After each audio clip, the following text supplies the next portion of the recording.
recital. I'm really grateful that all of you are here, and I appreciate very much that you're here. Just a couple little reminders before we start. Also, turn off your cell phones. We're going to do a recording of the whole shindig, and there will be reception in the lobby afterwards, so please join us. And before we start the performance, I have two very special guests to introduce. These two gentlemen both performed on the last recording of Histoire de Soldat that Stravinsky himself conducted, which was made in 1961 in Hollywood. And they've agreed, I interviewed them as part of my thesis as an oral history project about the piece. So I interviewed both of them, and then they really graciously agreed to come down and share some of those stories that they told me with you, so you can get an idea of kind of what it would like to work with Stravinsky. So I'd like to introduce right now the clarinetist, Mr. Roy D'Antonio, and the percussionist, Mr. Bill Kraft.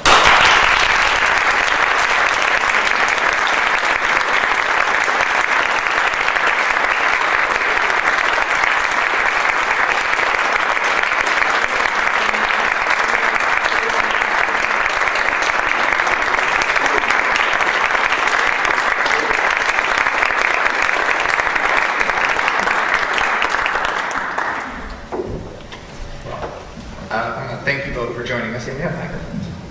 As you're losing it. Oh, God. Well, there you go.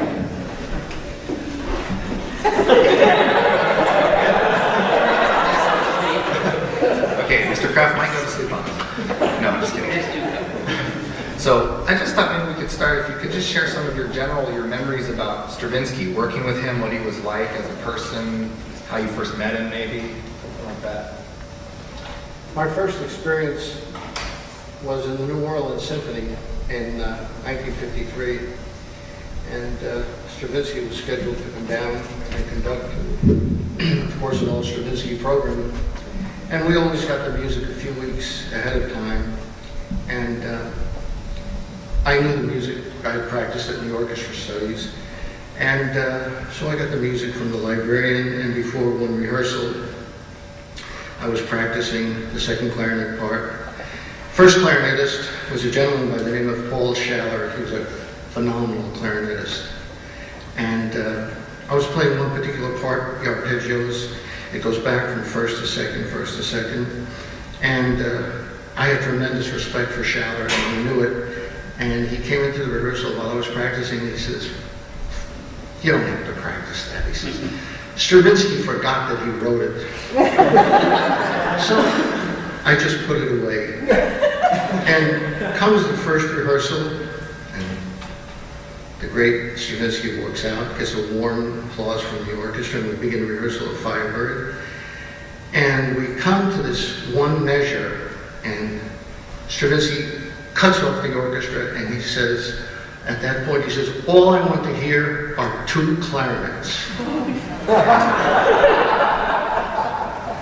We had a tough time holding the clarinet, and we almost lost it. But earlier, first time I saw Histoire was at the old Pepperdine at 76th in Vermont. I don't know if any of you remember that. And it was in 1949, and I opened the music, and it just didn't click. I just closed it, and that was it. And about 10 years later, I got the call to do a performance for Monday evening concerts. And the rehearsal, if you can believe this, the rehearsals were at a vacant storefront on Highland Avenue in Hollywood, and we had a single 300-watt clear bulb, and we were all circled around, and the rehearsal was called at midnight because it was the only time you could get all the players together at once. And we used to get $10 for every number that we performed. And we got $10 for performing Histoire. Then we played it again sometime later. I really forget the timeline. At one performance, Saul Babbitts, a very famous violinist, he was a violinist at one performance. And in the second performance, we had Israel Baker, who of course did the recording. And both performances were At the time, it was between the old West Hollywood Auditorium where the Monday evening concerts used to be held and the new Bing Auditorium that wasn't completely finished yet. And in the interim, we gave performances at Plummer Park and Fiesta Hall, where the Maryland Orchestra rehearses. And I had practiced, and I was in real good shape, and I felt like a racehorse before the bell. I was just dying to get out there and run. And the lights go down, Bob Kraft comes on, and just before the downbeat, several people came, hunched over in the first row, and Stravinsky sat right in front of me. And all the practicing and all the hard work and all the assurance and the self-confidence, and my heart was just about thumping out of my chest. And I got the call for the recording. So it worked.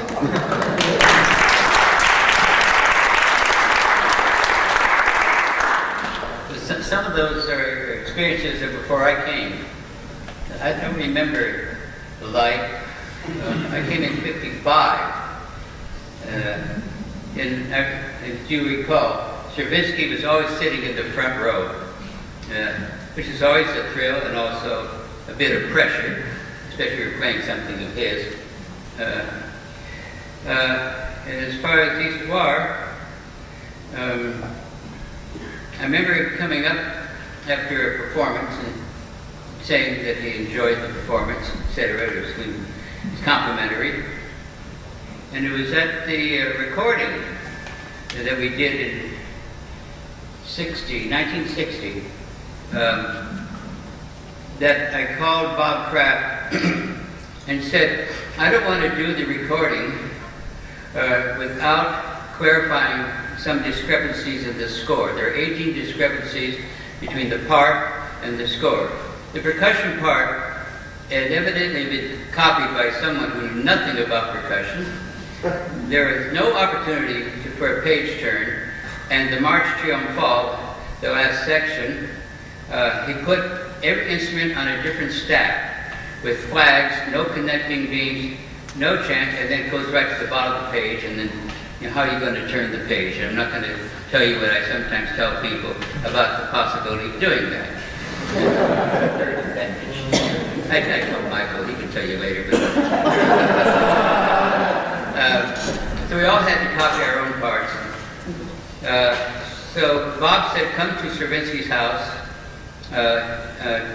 Tuesday, and I think we were recording on Friday, if I'm not mistaken. He said, come to the house at 2 o'clock on Tuesday. So I came to the house, and the maid came to the door and asked what I wanted. I said, well, I have an appointment with the maestro. She said, that's impossible. I said, well, Bob told me to come at this time. She said, no, he takes his nap at this time, so it's impossible, and we do not wake him. So I walked down the block on Holloway Drive to where Bob was living. Baroness Deranger had given him an apartment above the garage to be his own. So I was walking up these wooden steps, and about halfway up, I heard a key turn in the door. And I said, can I say SOB here? I said the whole thing. He knows I'm coming. Is this close enough? Yeah. So came the recording session, and I was stuck there with these questions. When I walked in, 4 people were rehearsing with Bob. I don't know if you were one of them, which is absolutely, I'm glad you weren't there, because it's absolutely against union rules to rehearse for a recording without paying recording scale. But nevertheless, Bob was rehearsing several of them, and I walked in and I put my instruments down and I was going to set up, and he said, shh, shh. And I said, my gosh, he's recording this, which is a further violation. So I had to wait, and so what I did was just put all my drums on the floor, and set up what stands I could quietly, and waited for Stravinsky to come in. And of course, when Stravinsky came in, Bob stopped the rehearsal, went off, and Stravinsky came up to me and said, how are your drums disposed? Well, that's a French term for setup. And I said, they're fine, maestro, and how are you? I don't know if he got it or not, but I can't resist things like that. So I said, well, maestro, look, there are 18 discrepancies between the score and the part. And the part is absolutely impossible to play from. Then I realized he had never seen the original part, because percussionists had always copied their own parts. So I said, first, tell me what is a tambour. And he pointed to the field drum, which is a 9x13 drum like that. Well, the tambour was on the top line, so we always played a small drum, like that. The tambour simply means drum in French. So I said, then why is it on the top line? He said, because it's on the right. And then I thought, I realized that he wrote Histoire and rented drums so he could play them. And the way he wrote it, there are no crossings at all. Everything is right under the hand. So I thought, and then I realized later on, so that I don't forget today, we were doing a film called The Balcony, and they used Histoire de Soldat and Octet as the score for that film. And we did it movement by movement, so I set up for each movement. So in the first movement, I had the drum, the tambourine, and bass drum, and the second movement, similar. It came to the fourth movement, the March Royale, and that's where the tambour came in. So this military drum in France, which is a 9x15 drum, or 13, I can't remember. That shows how long it's been. Anyway, it's a big drum. And that's why he had the other drum set up, and when it came to the March Royale, he just put the drum over there. So I said, oh my God, my part's all wrong then. Larry Foster was in the, he used to always come to recordings. Larry is a big-time conductor now. He has, I think, the Monte Carlo Orchestra. And he said, I've got a correct part. I said, no, you don't. As of this moment, no one that I know has a correct part. So what I had to do was to reverse the drums, and instead of playing low to high, bass drum, what was a bass, tenor, alto, soprano, now I had to play bass, soprano, alto, tenor, and ignore what I was hearing. And to read the music, I'd simply play left to right, as I have been playing, but not pay attention to the sound. And if any of the percussionists have seen my part, they'll see that I explained that it makes a lot more sense, because it's much more Stravinsky to go than it is to go graduated, which anybody would do, but he wouldn't do what's obvious. Well, we went on, and then we came to, he was talking to me about the various parts, and we came to the March Royale, and he says, you know how I want it. Vaughn was a want. It's hard for me to do now. And you know how I want the cymbal to be played. I said, yes, and he wanted to show me. Well, I wasn't going to stop him. You see, Stravinsky played percussion with, a bit of history. So I watched him and hit it on the edge, bing, bing, bing, And I said, well, Maestro, you really wanted two cymbals, didn't you, like a marching band? He said, yes, but that's impossible because you have to play the triangle. I said, well, I have this, and I pointed the hi-hat, which is a jazz drummer's setup, the hi-hat, you've seen that, the ding-bong, where they would chuck, whatever. And I had to fix it with just ping, ping, ping, like two cymbals in a band. H is off, but starts jaws. So I said, Maestro, just turn around. just turn around and listen to the March Royale in your head, and while I play it. And I played it, so he said, "That's good." So I was able to use the hi-hat and get away with it and play the triangle. Everything was easy then. I should say, oh, one thing I want to point out. It's Histoire with no L, but somehow when you came to this part here, you put the L. Histoire. Oh, it's the story of the story. Oh my God. It got me. That's okay. You told me that off stage and you didn't. I used to teach middle school. The story of the story. So, Yeah. what would you to describe Stravinsky as a conductor? Like, what did you like about his conducting? What did he give you when you were playing for him? Well, there's a marked difference between working with a conductor who is the interpreter of a composer's work and working with the composer himself.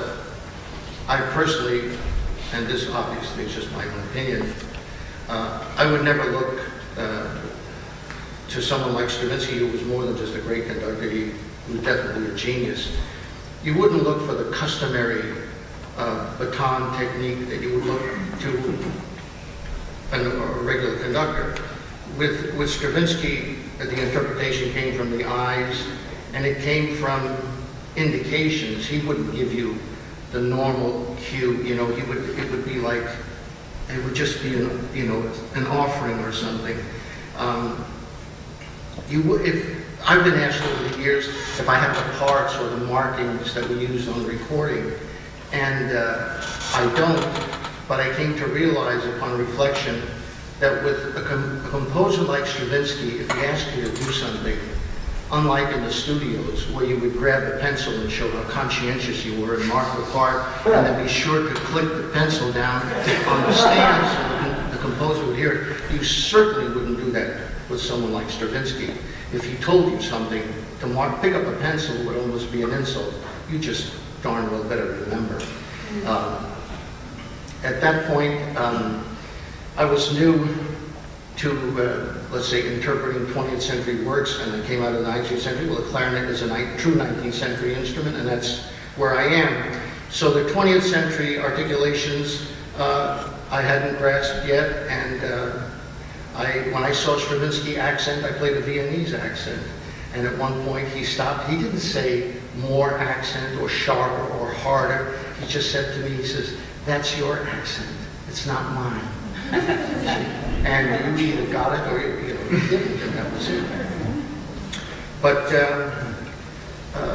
it was a great thrill, and I mean this sincerely, when I had to go to his home to pick up some music, to think, after all, Stravinsky, when I went to school, Stravinsky was almost an unattainable figure, and I was driving up to his house to pick up some music, and it was a thrill to do the recording, and Bill has heard this before, and he remembers. If it weren't for Goddard Lieberson, who was the patron saint of CBS Masterworks, none of those recordings would have been made. And we were called for 3 hours, and we had to agree. We're never going to get it done in 3 hours. So we stayed there until we got it done, and it took 6. Kraft did the rehearsing, and Stravinsky did the recording. That's just the way it was. And he was old, and he had started to slow down. He would start at one tempo, and it would get slower, and it was very difficult. And the engineer and Bob Kraft, they had to get around it. And the only way they could get around it was by taking issue with the individual players. You're slowing down, or we have to do it again. And it was very difficult. It was very, very trying, but we got through it. Mm. Yeah. Well, there's so much there. So much that I didn't know about the accents. Well, one of the things I really regret, Don Chrisley, the bassoonist, was a true amateur photographer. He took his camera everywhere, took pictures of everything. And I was sort of an amateur photographer, and that night, neither one of us had a camera with us. And Lawrence Morton, who was the, I used to call him commendatore, He was the general director of Monday evening concerts and the all-night festivals. Years after Stravinsky passed away, we were having lunch at the cafeteria at Bing Auditorium. And I said to Lawrence, I regret that I never asked you to get a picture from Stravinsky. I'll give you a copy of one of mine. Well, I wanted, just a little something. And Lawrence said, why didn't you say something? He said, it would have been so easy. But the freelance existence in Hollywood, when I was doing it, I thought it was great. And it was. But when you stop doing it and you look back, it's really a very abnormal and unnatural existence. One of the things that was really most difficult is you can't get too close to what you're doing because the nature of freelance, there are changes being made. Everybody's replacing everybody almost all the time. And you can't get too close to it because sooner or later you're going to be hurt. So you just go to work. Well, what I did, I just went to work and I went home and that was it. Wow. I want to start with telling you that the second volume of Stephen Walsh's biography of Stravinsky is coming out this month. And I would suggest very strongly that you read that, because Walsh, if you've read the first volume, then you know he is one of the greatest biographers of all time. Every detail is completely researched, and a lot of the truth of what went on in those days will be there. In particular, the relationship between Bob Kraft and Stravinsky. To go back to the conducting, I agree with Royce wholeheartedly that it wasn't the baton technique. If he made a mistake, say it changes a meter, it didn't matter because we knew the music well enough, and they're wonderful musicians. The secret, of course, with Stravinsky was consistent eighths, so when the meter changed, they always kept the eighth note in mind. And so the orchestra would always play it correctly, no matter what. But the biggest thing that I noticed between the two people was that Bob Kraft had no personality, no sense of interpretation. You would think of all people, he would know what the true sense of it was, but he didn't have that soul that was required. And I remember very well, most particularly in Petrushka, the Dance of the Coachman, just about every conductor I've ever played Petrushka with, and that means a lot of conductors. So Bob was no different. He would simply do it straight. Bum, bum, bum, bum, bum, bum, bum, etc., etc., etc. Absolutely no character whatsoever, so it becomes kind of an interlude between the outside sections. But when Stravinsky came on stage, he looked at us, and he got down and said, 1, 2. And on the fourth quarter, he bent down and gave a big thrust for the accent. There was no accent there, but that's something that he knew and felt and didn't realize he didn't put an accent. So now it went, and it was slower than that. It was bum, bum, bum, bum, bum, bum, bum, bum. In the rehearsal, you could hear him take that breath before every fourth quarter. And I said, my God, that's character. That's what music is about, Then we go to Histoire. As Roy said, Bob would rehearse, and then Stravinsky would come out and conduct. So in Histoire, as I said, it started with him rehearsing some of the instruments before, and then the session started, and Bob rehearsed each section as we went along. So he'd rehearse a section, and then go into the booth with John McClure, who was the producer then. And then the bell would go, big fire bells that were just so loud, it would drive you crazy. And then to shatter my nerves for 2 minutes, I couldn't play after the damn bell. And the red light would go on. I mean, you're recording. And then Stravinsky started to conduct. He started the first section, ba-bum, ba-bum, bum, bum, bum, bum, and the buzzer comes on, the talkback button from the booth. It's too slow. He starts again, the bum, bum, too slow. Third time they put a metronome up to the microphone, to the microphone, and so it comes into the booth. Duck, duck, duck, duck, you know. And Stravinsky slammed his hands down and said, "I do what I feel." I said, well, this is history, because this is a man who said, "Don't interpret my music." But he had a metronome mark 110, he's doing it at 100 or 95 something. You know, it didn't matter. Because after all, the story is that this soldier trudges down the road. You know, but trudging is not really at 110. So he was quite right, you know. Well, it went that way all day. In 1980, a stringer from the LA Times wanted to do an article for the Times interviewing the people who had recorded it. Did you go to Florida at some time? Were you living in Florida? Never lived there, but I've toured in Florida. Yeah. Somebody told me they were trying to find you and said you were in Florida. No. You were here all the time? I've been here since 1949. I'm sorry about that. Because evidently she didn't get around to everybody.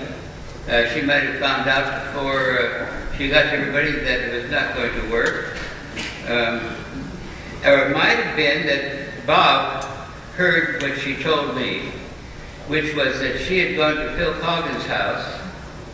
So this would be news to you too, won't it? It's news to me. Yeah. Phil Coggan was the contractor for all the Stravinsky recordings and the Bruno Walter recordings for Columbia Masterworks. And she said that he took her to his cellar. He had a wine cellar, and he had copies of the masters from all the recordings that he had contracted. And when he's going down the list, looking at the tapes there, the boxes of Stravinsky, he said, who was conducting which? She said, well, that's Stravinsky, that's Stravinsky, Kraft, Stravinsky, that I don't know. And when he came to Histoire to Soldat, he said, oh, that's Kraft.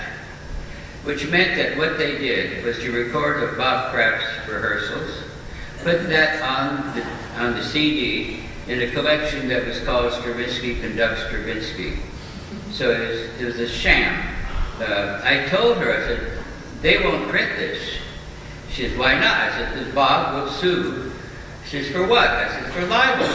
She says, but this is what I was told. I said, it doesn't matter, because the Times is always afraid of being sued. And that evidently is where she stopped. Does that sound familiar? Well, I've heard stories like that.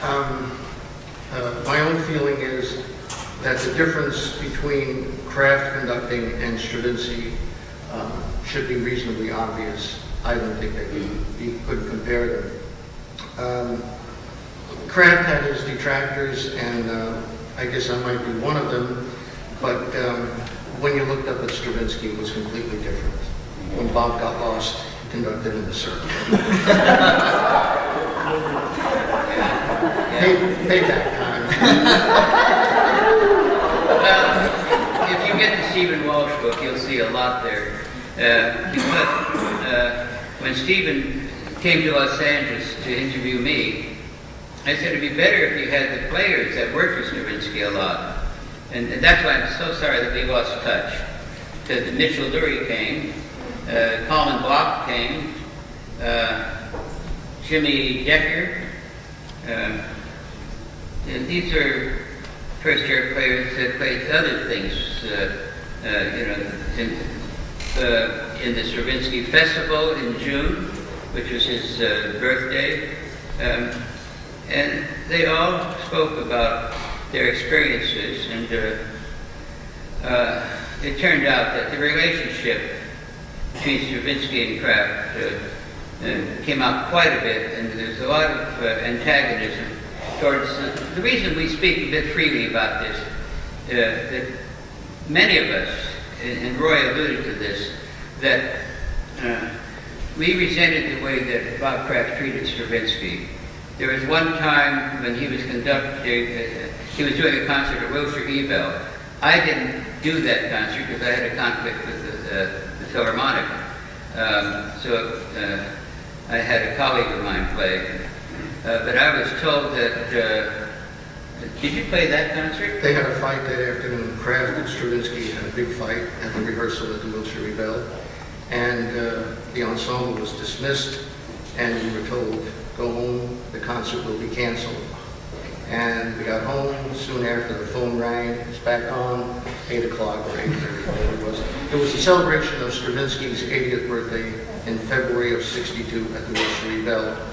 And the first half, Kraft conducted, and the second half was only Histoire. And when Stravinsky, who was standing room only at the Wilshire Ebell, when Stravinsky walked down on stage, I tell you, it was really something. Because as if someone gave a downbeat, the audience jumped to their feet and gave him a standing ovation as he walked out. And of all the bootleg recordings that have ever been made, that performance definitely should have been recorded. It is really a tragedy.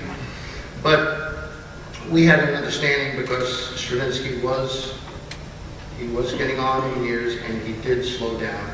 So we had an agreement before the Devil's Dance that no matter what tempo he started the first bar of the Devil's Dance, we would never look up again, and we would keep that tempo.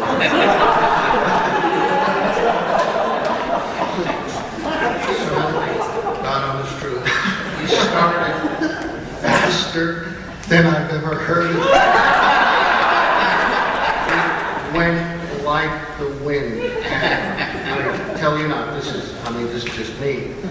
When the performance was over, it took 20 minutes before I could get up from the chair. I was literally paralyzed. It was a very taxing but extremely rewarding performance. And when I walked out, the crowd outside his dressing room, there were just hundreds of people still there. It was a very memorable evening. But unfortunately, there's no audio tape and there's no video tape. Just one of those things. God, if I knew that, I would have quit the Philharmonic.